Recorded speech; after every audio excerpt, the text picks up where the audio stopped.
So welcome everyone to this EPP Group talk here in the European Parliament in Strasbourg on cohesion.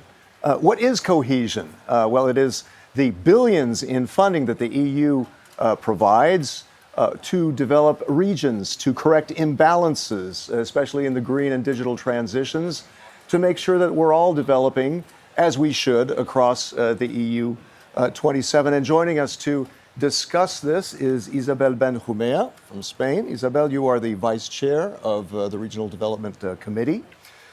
You were a tourism entrepreneur yourself, so you're speaking from experience. And Pascal Arimont of Belgium, a Regional Development Committee as well, heavily involved in the Repower EU negotiations. That's important to point out because we're talking about energy prices and how to deal with the energy shocks that we're dealing with right now. And Franc Bogovič of Slovenia, Regional Development Committee, also very involved in the policy there. And on smart villages, we want to talk about.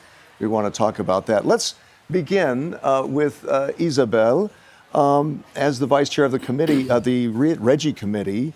Can you give us a quick pitch on the cohesion policy, why it's important for the average European? I think that cohesion policy, it's the DNA of the European policy. I mean, I come from a country that if you look back 40 years back and you look at how is it now, most of the main changes that it has suffered in terms of infrastructure, in development of opportunities, development of the rural areas, are thanks to the cohesion policy. Cohesion policy means investments, means opportunity, means also something that is very important, to create community among different regions around the European Union and to build the European spirit. So cohesion policy, it's essential for the meaning of the European Union, and it has been, and it needs to continue to be, the tool to provide equal opportunities to all the citizens, no matter where they live within the European Union. And over this 2021 to 27 budget plan, how much is that? It's hundreds of billions, isn't it? It's a lot of money, hundreds of billions that come from the taxpayers, something that I always like to acknowledge. I mean, public money comes from taxpayers, and it's very well used because it's invested on the local communities, on the local entities, in those regions that are in the need of more investment, and which is more important, are also invested directly on SMEs, on entrepreneurs, on those who are creating jobs. So there's now a huge debate whether or not that's all the EU policy or whether it should continue as it is. I'm a big defender of the cohesion policy. I think it's essential for the development of the European project, and it can easily live with other great initiatives as the RRF, which is the Recovery Fund, or any other initiative. But we really need to stick to the values and to the purpose of the cohesion policy. Okay, let me go to Franc, because if you could tell us where cohesion policy works on the ground where you are in Slovenia. You're an ex-mayor on a border town in Slovenia. Obviously, this idea, as Isabel was talking about, cohesion between the different regions and that the borders, in a sense, need to fall when you think about development, right? Yeah, thanks. Internal borders. Yes, I was mayor 13 years, between 1998 and 2011. It means in the time when Slovenia was not member of the European Union, and then pre-accession period and also full member. So I have experiences through this. And I can really say, as Isabel said, cohesion policy is the glue of European Union, because through cohesion policy there are these principles of solidarity, so that more developed parts of Europe help to develop less developed part of Europe, and also subsidiarity. As mayor, it was necessary to understand what are goals of cohesion policy, on time prepare projects, and then be active on this. And we work really a lot in many fields. It was very concrete about water supply and also wastewater treatment. Then another environmental policy about communal wastes. There is also big support for European Union. And then we develop also on other topics, renovation of cultural things about castles or something like this. And what was also very important in my municipality, we built fiber broadband connection for all citizens, also for farmers on high 800 meters high through help of European money and invest our money. Is that part of that smart villages? Yes, that's a precondition. Connectivity is precondition. And so what I always say, what Isabel also said, for rural areas, it's very important that you build quality infrastructure and you prepare jobs. And so, for example, in agriculture, we made 300 hectares irrigation system with help of European Union and business zones and other things. So that's true, as Isabel said, Europe is the best continent also because of cohesion policy. Yeah, and Pascal, you're in the German-speaking part of Belgium. You represent that part. Then obviously this idea about how, in a sense, the borders need to fall. You think about that regional development that includes also Germany, Luxembourg, Belgium. How is that working on the ground in your region? Firstly, I would like to underline that the cohesion policy is the most important part in the European budget, 392 billion. This is a huge amount of money that we invest in regions on the local level, on the regional level. Where I live on 3 borders. Yeah. We have created areas where we work together, where we create infrastructure together. Like for instance, what kind of like for instance, in the field of energy, in the field of social policy, in the field of police cooperation. There is, for instance, one building on the 2 sides of the border where policemen from 3 countries work together. Right. And they are working so in a way together that they do not need any more European help, European money to continue that collaboration. So this is the principal idea is to get investment done in the regions, and these investments should foster growth and jobs, should foster cooperation tools, and that they can live without European money. We are there to put money on the ground, to get it done, and then it should work without European money. Now, but at the moment, things have changed. I mean, we developed these budgets for 7 years, we planned them years ahead, and now we're facing an energy crisis. How do we rejig that kind of the budgeting that we have for the Recovery Resilience Fund, for the Cohesion Fund? What do we do now, Isabel, to adjust for that and to relieve some of the concerns that a lot of Europeans have right now? One of the things that the European Union has proven during the last year is the capacity to react and to come with solutions to the real problems of people. We saw it with the reaction on COVID. With the vaccines, and then we've seen it with the development of the RRF in a very short period of time. There Recovery was this Resilience Facility, they call it. The next generation EU funds. Yeah. So 700 billion. Yeah, and we were able to develop the plan very fast to be able to take the decision to go into the markets and find the money to fund the fund, and to identify the priorities for the investments with the idea to help the economies to recover after the impact of COVID. Right. Now, in a very short period of time, we have the struggles, consequences of the invasion of Russia in Ukraine, and the energy crisis and inflation. And now, right now, and Pascal is our expert on this field, we are trying to define a new a tool, which is Repower EU, and to find the resources to put the right money into the right place to solve the problems of energy costs. And that money can come from the RRF, and now there's a debate if some of the funds from the cohesion should the member states have the chance to use it as well. It's a legitimate discussion that we're having, and we're saying there's enough resources. We can use some others, but we shouldn't blame cohesion and lose the capacity of investment on the local and regional areas to fund this alternative tool that we are right now in the process of developing. Okay, so while we're on that thought about Repower, tell us about that. How is Repower being maybe rejigged at the moment so that we address some of the concerns of now? Absolutely. Repower is the third tool to help people in times of crisis.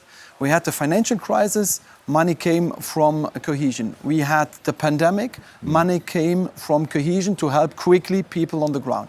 Now we have that energy supply crisis. We are missing 2 1,500 terawatt hours of gas, Russian gas. So we have to build up an infrastructure within few months in order to get done and get rid of this problem. And the European Commission came up with a proposal for about 300 billion euro. And one part of that 300 billion euro will come perhaps from cohesion policy.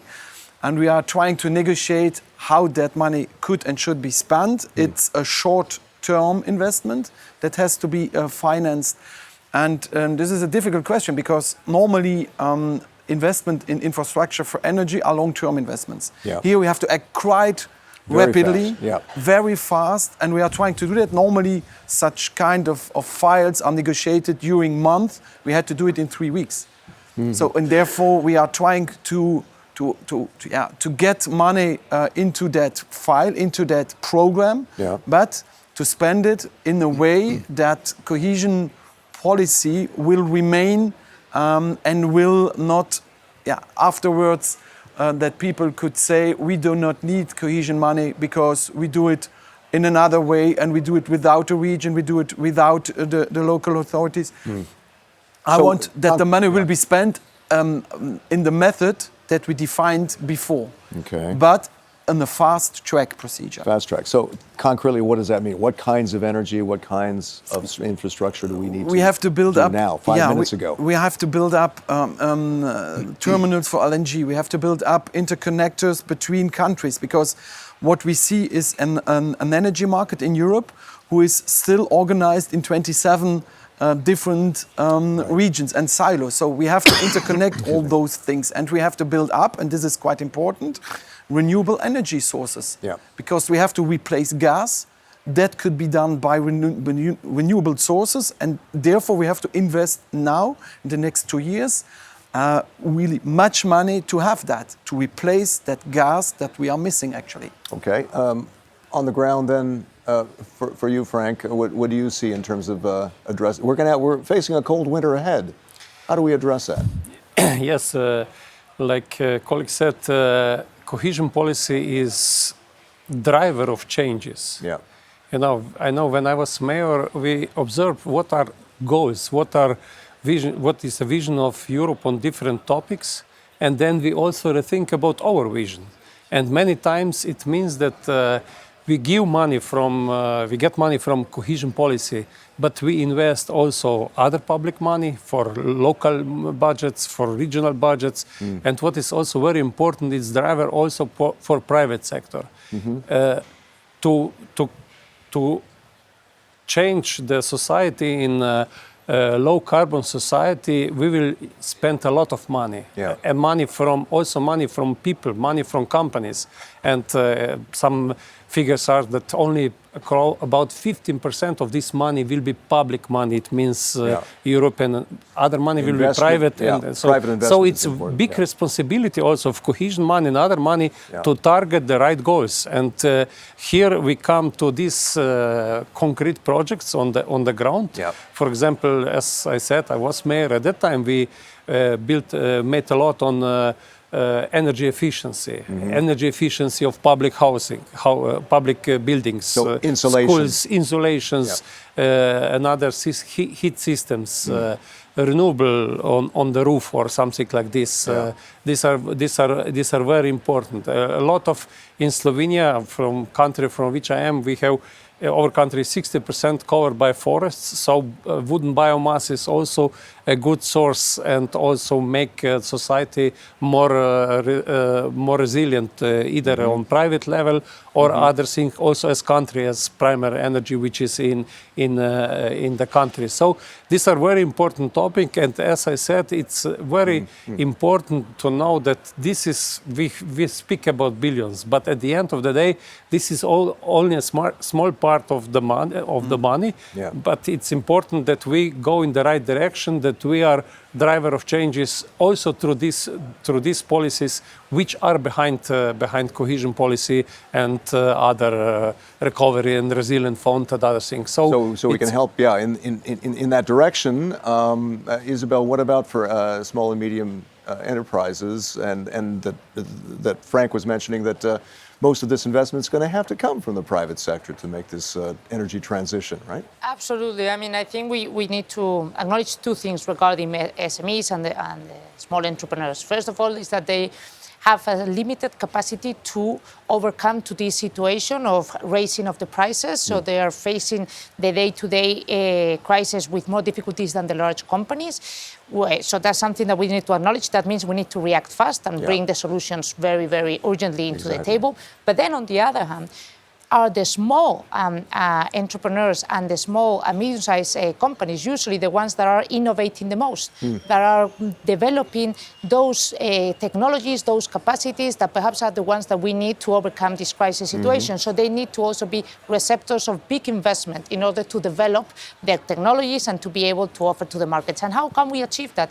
With a public-private cooperation. We need to be able to invest accordingly, have public money invest into the private companies, but also bring private investment into the projects that we need now to the current problems that we have. To share the risk. And cohesion has been a good example for that for many, many, many decades. I mean, there's been a huge public investment, but there's also been private investment going hand in hand with the public investment. And with the next generation funds, with the Recovery and Resilience Fund, that's also an alternative. So it's essential that we also bring the private investment into bringing the solutions into the table. And I'm a big believer on the role that the private sector has to play in this very complex crisis, because they are the ones who have the technology, they've got the knowledge, they've got the talent, and we need to really join forces right now. How are SMEs dealing with this, the issue that these energy prices are several times higher for many of them? How can we help them on that? Is that possible? Well, there are several ways of helping them. First of all, is trying to give them exits to the energy cost in terms of tax incentives or tax reductions of the cost of energy. Then perhaps giving them the capacity to reduce the cost, the extra cost that they are paying in their taxes that they have to pay at the end of each of the terms. One very important thing is to understand that one of the consequences of the crisis energy that we have is the rise of the inflation, and that means that the governments are being able to get more money through the taxes. So now perhaps is the time to give them reductions and to give them incentives so that they can cope with it. And then one very important thing also is to develop the right policies to lower the price of the energy. And also, as Pascal was saying, we really need to focus on the alternatives on energy. Renewable energy is a huge option, but also we've voted today as well, we need to think also on thinking about nuclear or any other source of energy that may allow to lower the price of the energy. Pascal, can we continue with that idea about how do we address those high energy prices right now for consumers and also for businesses? Yeah, in my view, we have to redesign for a time period the market design. So we have to intervene in that market, in my view, concerning the gas market, because the gas market is in trouble, it's not normal, so we have to shortly intervene on that market in order to get the prices down, because this is the most important thing, because the electricity price is linked to that gas price, so we have to do that. And then we have to help enterprises or even households by getting money to the households, because they will have a bill 3-4 times higher than before. Right. Most of the households can't afford that, so we have to help them, and we have to help enterprises in order to help them to be alive. Yeah. Otherwise they will close, and we will lose not only the enterprise, we will lose the jobs, and we will lose the money. So putting money into the market now is the right way to do. It has to be done by the member states, helped by the European Union, helped, for instance, by cohesion policy. Yeah. Frank, on smart villages, any other examples that you can give on the energy side that can be done through the Recovery Resilience Fund or through the Cohesion Fund? How can that help advance that right now?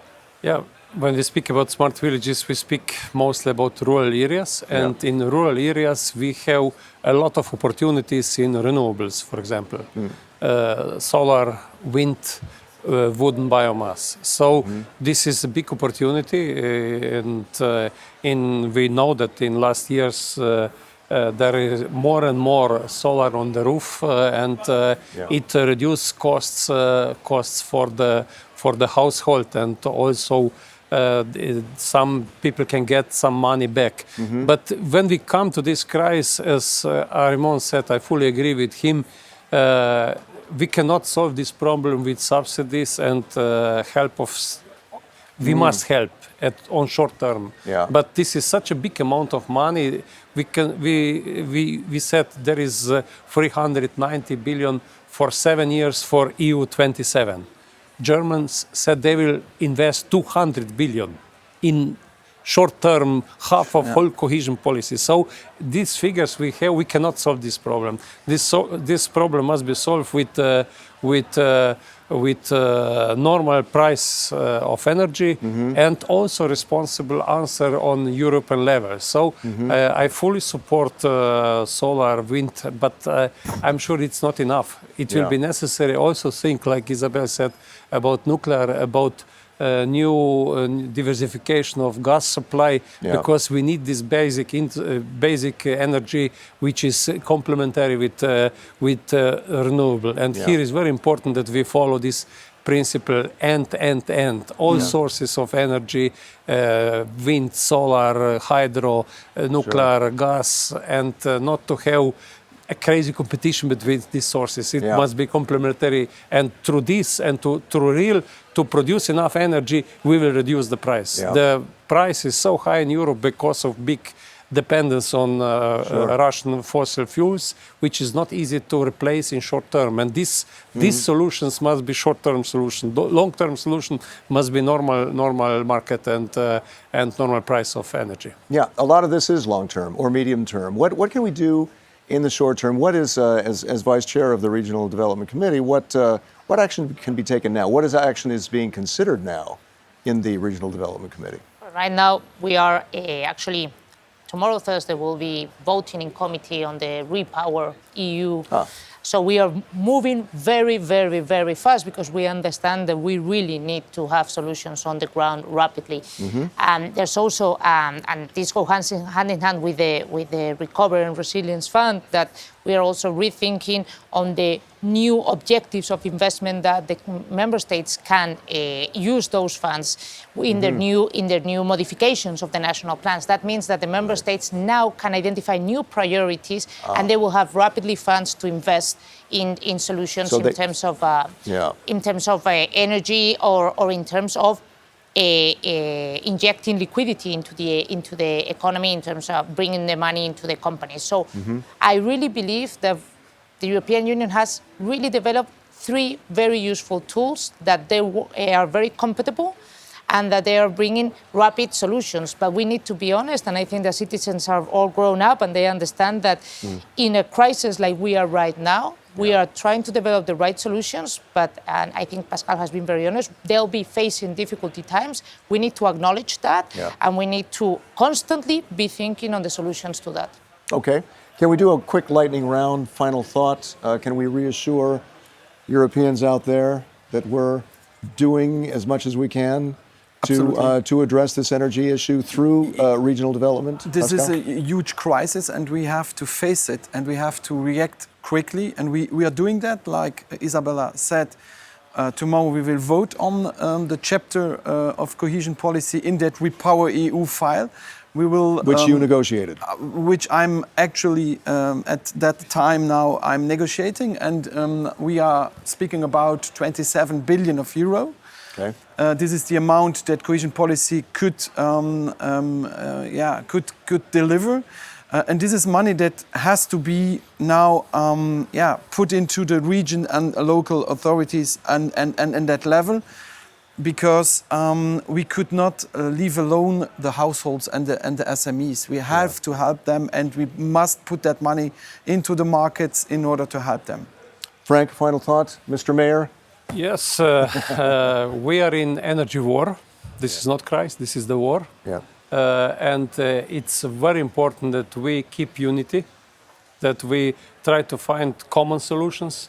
and either we buy gas or either we prepare repower and other things, connectivity between countries, and find a short-term solution through which it will be possible to survive also economy this winter and also next year and next winter. Important time, and as I said, it's very important that we invest a lot in this because this is not usual crisis, this is energy war. Yeah, yeah. Isabel, just quick final thought. I mean, it's not going to be an easy winter up ahead, but we're working hard to try to soften the blow. Right? I would say that we have a huge responsibility, and we acknowledge it. And we as EPP are truly identifying the priorities, which is the households, the SMEs, and also to make sure that the most vulnerable are covered. And we really need to be responsible in order to take the better solutions. And that's right now what we are doing. And I believe, and I'm certain that from the EPP perspective, we've got the right path, and we hope we are able to develop and deliver very fast. Isabel, Frank, Pascal, thank you very much. Thank you. And thanks Thank you. to everyone for being with us on this EPP Group talk here in the European Parliament. My name is Chris Burns. More information at EPP Group, more information at eppgroup.eu, and we'll see you next time. Thanks.